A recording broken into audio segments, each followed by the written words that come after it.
열흘 전 무려 460km 망망대해를 고무보트 하나에 의지해서 중국인 6명이 제주도로 미립국한 사실이 알려졌죠. 그런데 나중에 보트는 발견됐지만 그때 다 잡지 못했습니다. 6명 모두 검거하는 데는 닷새라는 시간이나 걸렸습니다. 이 닷새 동안 피해 다닐 수 있었던 건 이들의 교묘하고 치밀한 행동 때문이었습니다. 처음이 아니었대요. 그동안 왔다 갔다. 자, 수사망 피하기 위해서 휴대폰까지 버리고 휴대폰까지 바다에 버리고 맨손으로 들어왔다고 합니다. 그 한국에서 쓸 수 있는 휴대폰들은 전부 다 바다에다 버리고요. 데이터만 할 수 있는 중국에서 쓰던 핸드폰들을 갖고 와가지고 통신 수사하는 데는 좀 어려움이 있었습니다.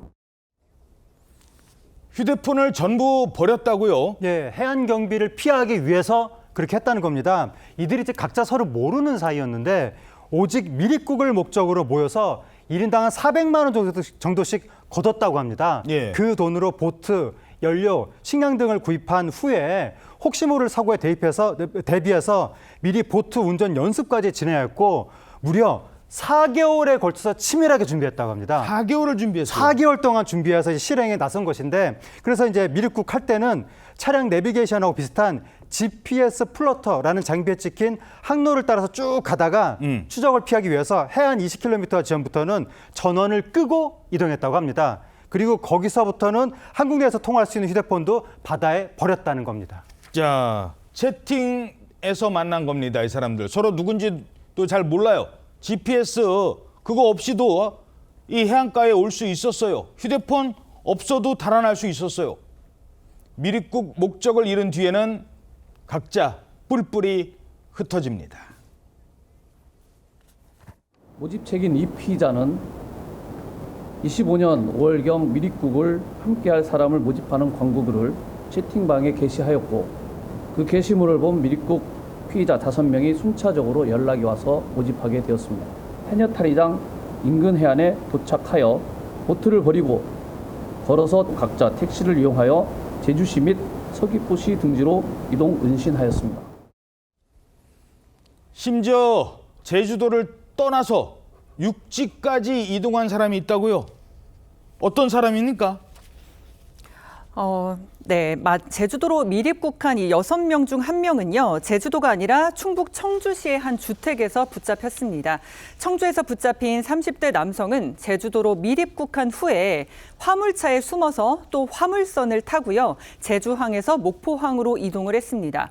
그러니까 중국에서 제주도로, 제주도에서 목포로 이동한 남성은 이후 충북 청주로까지 이동을 했던 건데요. 육지에서 붙잡힌 이 남성뿐만 아니라 다른 일당들도 모두 각자 흩어져서 경찰의 추적을 피해서 모두 검거하기까지 시간이 걸릴 수밖에 없었습니다. 어떻게 가능했을까요? 심지어 육지까지 갔잖아요.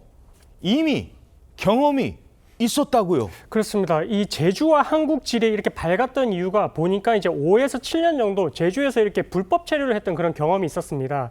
그러다가 작년 1월부터 이제 올해 3월까지 강제 출국을 당했었는데 그럼에도 불구하고 중국에서 이제 돈벌이를 할 일이 없다 보니까 다시 우리나라에 이제 취업을 하기 위해서 이렇게 불법적으로 이제 들어오려고 했었던 것입니다. 근데 아무래도 이제 불법 체류를 했었다 보니까 우리나라 지리에 대해서 잘 알고 국내에 있는 조력자도 이렇게 도움을 받을 수 있었던 상황인데 더욱더 충격적인 부분은 우리나라에 이렇게 고무보트 하나를 타고 이렇게 들어오는 경우가 처음이었거든요. 예. 이렇게 지금 경계가 이제 쉽게 뚫렸다는 부분이 너무나 좀 충격적이고 그래서 이 부분에 있어서는 제주의 이런 경비가 어떻게 보면은 해상 경계 체제에 있어가지고 다시 한번 조금 보완이 필요한 게 아닌가 뭐 이런 지적까지도 나오고 있는 상황입니다.